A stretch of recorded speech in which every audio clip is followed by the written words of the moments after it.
लक्ष्य, मार्ग और सफलता, ये तीनों आपस में जुड़े, किंतु कई बार लोग इसे उचित प्रकार से समझ नहीं पाते। सोचते हैं कि जैसा लक्ष्य होगा वैसा मार्ग होगा, उसी के अनुसार।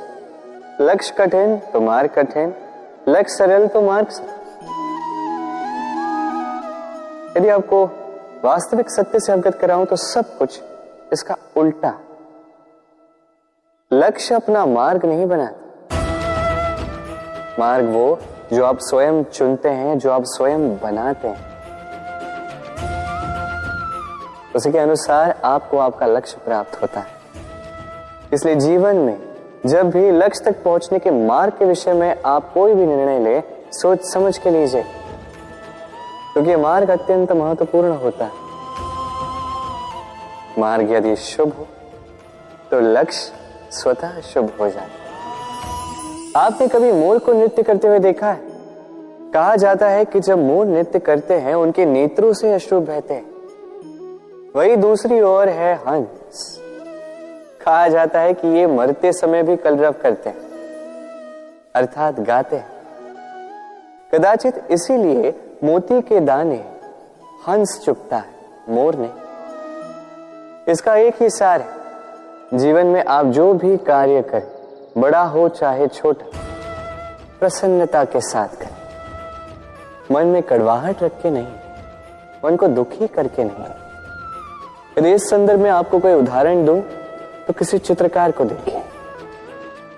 चित्रकार अपने चित्र में जो भी रंग भरता है, वही रंग प्रतिबिंब बनकर उसकी कला को रंगत देते हैं। स्मरण रखिए, प्रसन्नता के साथ जो भी कार्य करोगे वो बहुत अच्छा होगा।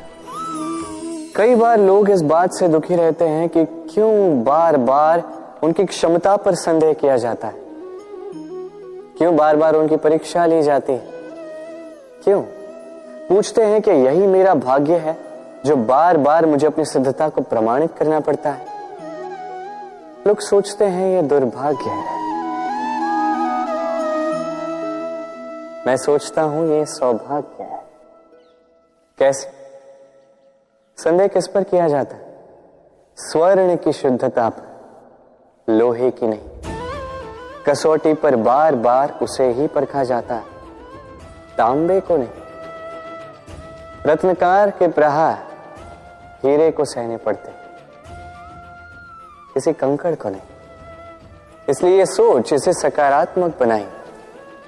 जीवन में जितनी भी परीक्षाएं आए, मुस्कुराहट के साथ उसका सामना कीजिए, उस पर उत्तीर्ण होइए और फिर देखिए आपके भीतर का ये रत्न आपके जीवन को चमका देगा। सब कहते हैं, मैंने भी कहा है कि व्यक्ति जिस संगत के साथ बैठता है वैसा ही उसका स्वभाव हो जाता है। ये सत्य है, किंतु ये अर्ध सत्य है। हाँ, वर्षा की बूंद जब सर के मुख में जाती है तब वो विष बनती है, वही जब सीप के भीतर जाती है तब वो मोती बनती है। किंतु व्यक्ति का स्वभाव ये अत्यंत महत्वपूर्ण होता है। किसी पुष्प को देख लीजिए, उस पुष्प से जुड़े उन कांटों को देख लीजिए। सहस्त्र वर्षों से ये कांटे पुष्प से जुड़े हुए हैं, किंतु आज भी चुभते ही हैं, पीड़ा देते ही हैं, सुगंध नहीं देते। क्यों? क्योंकि चुभना कांटों का स्वभाव है। ये समझ है। सर्वप्रथम अपने मन के भाव को बदलिए, तत्पश्चात संगत का स्वभाव बदल सकते हैं। और यदि ऐसा आप करेंगे तो आपका संसार प्रसन्नता से भर जाएगा। संसार को यह भ्रांति है कि सब कुछ भाग्य से ही मिलता है, किंतु भाग्य, प्रारब्ध ये तो सबके लिए समान ही होता है। ये तो पाने वाले पर निर्भर करता है, उसकी आकांक्षाओं पर निर्भर करता है, महत्वाकांक्षाओं पर निर्भर करता है, स्वभाव पर निर्भर करता है कि वो उसका क्या करता है। देखिए, प्रसाद जो है, प्रसाद सभी को दिया जाता है, किंतु उसका उपभोग किस प्रकार करना है ये व्यक्ति पर निर्भर करता है। आपको उदाहरण देता हूं। चलिए, दो व्यक्ति हैं, दोनों को मैंने एक एक माटी का ढेर दिया। उसका वो क्या करते हैं? एक व्यक्ति उसके छोटे छोटे गोले बनाता है और आते जाते व्यक्तियों को फेंक के मारता है, हंसी ठिठोली करता है, उनके वस्त्र मैले करता है, उसे बड़ा आनंद आता है। वही दूसरा व्यक्ति उस माटी के ढेर की अपने लिए एक झोपड़ी बनाता है। वो झोपड़ी जो धूप में, वर्षा में, तूफान में उसकी सुरक्षा करेगी। हाँ, ये भाव बदलिए, ये अत्यंत महत्वपूर्ण होते हैं। प्रेम में भी ये भाव महत्वपूर्ण होते हैं। प्रेम चाहे मित्र से हो, माता पिता से हो, भाई बहन से हो, पत्नी से हो, कोई भी हो, स्मरण रखिए, ये भाव ही है जो आपका भाग्य निर्धारित करते हैं। आपसे एक प्रश्न पूछूं, जल कहां कहां पाया जाता है? कोई कहेगा सागर में, कोई कहेगा झरने में, सरोवर में, नदी में, और सारे उत्तर उचित है। और इनमें से किसी भी स्थान का नाम लो, वहां मिलता क्या है? जल। उसी प्रकार मनुष्य का जो भी स्वरूप हो, उसमें रहता वही परमात्मा है। वही परमात्मा जो प्रेम की भाषा सुनता है, प्रेम की भाषा समझता है, वही जानता है। अब चाहे माता देव की हो या यशोदा मैया, यात्रा ममता की ही है। अब चाहे रुक्मिणी हो या राधा, यात्रा प्रेम की ही है। तो इस प्रेम पर ध्यान केंद्रित कीजिए। यह व्यवहार प्रेम पूर्ण रखिए। आपका हर एक संबंध, हर एक बंधन पवित्र हो जाएगा। हम मनुष्य कितने विचित्र होते हैं। जब भूल हमसे होती है तब हम चाहते हैं समझौता। यही भूल किसी और से हो तो हम चाहते हैं न्याय। क्यों? एक ही परिस्थिति में दोहरा व्यवहार किस लिए? देखिए, यदि समझौता, न्याय, प्रतिकार या प्रतिघात के स्थान पर हम केवल प्रेम से भर दें, तो ना हमें समझौते की आवश्यकता होगी, ना न्याय की आकांक्षा होगी। क्योंकि मनुष्य समझौता या न्याय केवल तभी चाहता है जब कुछ लेना चाहता है, किंतु प्रेम में तो सब कुछ अर्पण कर दिया जाता है। स्मरण रखिएगा, सबसे बड़ा समझौता और सबसे बड़ा न्याय केवल प्रेम ही है। तो आइए और इसी प्रेम के साथ कहिए, राधे राधे। कभी आपने सोचा है हमें जीवा के साथ साथ कान क्यों मिले? अब आप कहेंगे सरल सी बात है, ताकि हम बात करने के साथ ही सुनना भी सीख लें। अब इसका एक और तात्पर्य है। पहले मुझे बताइए, स्वयं की प्रशंसा सुनना किस किस को अच्छा लगता है? सभी को अच्छा लगता है। अब यही है सार। यदि इन कानों से आप स्वयं की प्रशंसा सुनना चाहते हैं तो सर्वप्रथम इस जीवा से दूसरों की प्रशंसा करना सीखें। अब प्रशंसा के विषय में एक अत्यंत महत्वपूर्ण बात आपको बता देता हूं। कभी किसी की प्रशंसा यदि आप करते हैं तो सर्वप्रथम उस व्यक्ति का उत्साह बढ़ जाता है। तत्पश्चात स्वयं यदि झांक कर देखें तो इस मन में भी संतोष और प्रसन्नता आ जाती है। और एक बार ये मन प्रसन्नता से भर जाए, तत्पश्चात कोई प्रशंसा करे या ना करे, कोई अंतर नहीं पड़ता। इसलिए सदैव दूसरों का मान करें, आदर करें, उनकी प्रशंसा करें, प्रसन्नता बांटें। जिनमें जो भी अच्छाइयां हैं उन्हें बताएं, उन्हें स्मरण करवाएं कि वो भी अच्छे हैं, उनका उत्साह बढ़ाएं, वो जीवन में आगे बढ़ेंगे और ये जीवन आपको कभी पीछे नहीं रहने देगा। क्या आपने कभी दर्पण देखा है? क्या हम में से ऐसा कौन है जिसने दर्पण नहीं देखा? सभी ने दर्पण देखा है, दर्पण में स्वयं का प्रतिबिंब भी देखा है, किंतु किसने सोचा कि उस दर्पण के पीछे क्या है, उस प्रतिबिंब के पीछे क्या होगा? होता कुछ ऐसा है कि उस कांच के पीछे एक धातु की परत चढ़ाई जाती है जिस कारण से जब हम देखते हैं तो हमें अपना प्रतिबिंब दिखता है। अर्थात कांच को कुछ इस प्रकार कर दिया गया है कि प्रकाश जिस ओर से जाता है उसी ओर पुनः वापस लौट के आता है, तभी वो दर्पण कहलाता है।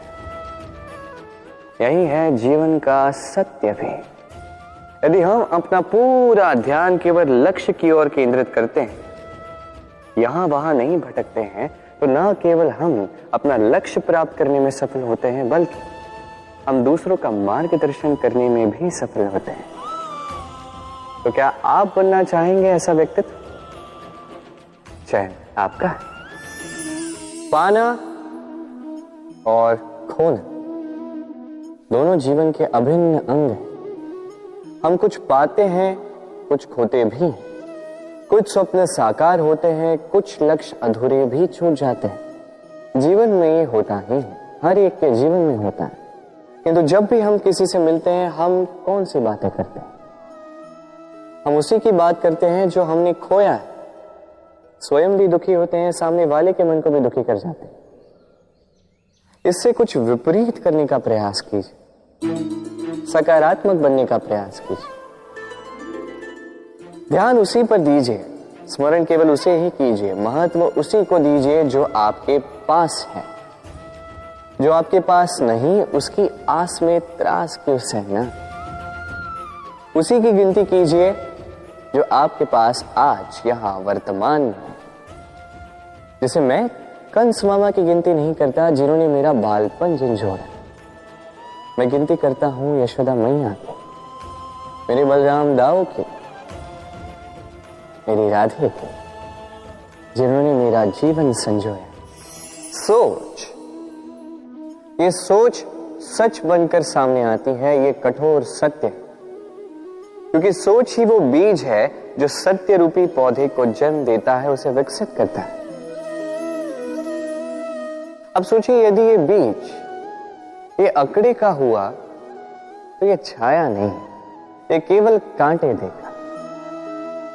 वही यदि ये बीज बरगद का होगा तो वो एक ऐसे वृक्ष में विकसित होगा जो अनेक वर्षों तक अनेक पीढ़ियों को छाया देगा, पंछियों को घर देगा। उसी प्रकार ये सोच, यदि ये सोच छोटी सोच हुई तो आपको शंकाएं ही देगी। यदि ये सोच बड़ी हुई तो आपको समाधान देगी। तो सोच समझकर अपनी ये सोच चुनिए। ये सोच आपको शंका भी दे सकती है, समाधान भी दे सकती है। क्या चुनेंगे आप, शंका या समाधान? छोटी सोच या बड़ी सोच? चयन आपका है। जीवन और मृत्यु दोनों जीवन के दो अटल सत्य हैं। जिसने जन्म लिया है उसे मृत्यु प्राप्त होनी है, यही नियति। अब एक बात है, मृत्यु सभी को आती है, जीवन जीना सबको नहीं है। समस्त जीवन व्यतीत कर जाते हैं किंतु जीवन जी नहीं पाते, समझ ही नहीं पाते करना क्या है। जीवन जिए तो जिए कैसे? जीवन जियो तो उस दिए की भांति जो अपनी लौ से असंख्य दियों को प्रकाश देता है, जो बुझते बुझते भी अंधकार से लड़ता है। कदाचित इसीलिए जहां दिए को रखा जाता है उस स्थान को पूजा जाता है, उसे पवित्र माना जाता है। एक बात तो है, मृत्यु सभी को आनी है, चाहे मैं, चाहे आप, चाहे हर कोई एक न एक दिन संसार से जाने वाला है। किंतु आपने इस जीवन में किया क्या, ये महत्व रखता है। और जिसे जीवन जीना आ गया वो मृत्यु के पश्चात भी जीवन जीता है, वो अमर बन जाता है। कहा जाता है व्यक्ति को अपने चरण दृढ़ रखने चाहिए, कि जहां चरण होंगे उसी के अनुसार मार्ग होगा, उसी के अनुसार लक्ष्य भी होगा। किंतु क्या केवल इन चरणों पर ध्यान देना ही पर्याप्त है? नहीं, इससे कहीं अधिक महत्वपूर्ण होता है आचरण। जैसा आपका आचरण होगा उसी दिशा में आपके चरण होंगे। यदि आपका आचरण उचित हुआ, श्रेष्ठ हुआ, तो देखिए आप पर्वत के शिखर पर भी पहुंच सकते हैं। किंतु यदि ये उचित ना हुआ तो आप उसी शिखर से नीचे धरा पर भी गिर सकते हैं। हाँ, गति के लिए चरणों पर ध्यान देना अति आवश्यक है, किंतु प्रगति के लिए आचरण ही अति आवश्यक है, उसके बिना नहीं होगा। जन्म लेते ही व्यक्ति के लिए ये नाम अत्यंत महत्वपूर्ण हो जाता है। माता, पिता, पुरोहित सारे उन अक्षरों को ढूंढने लगते हैं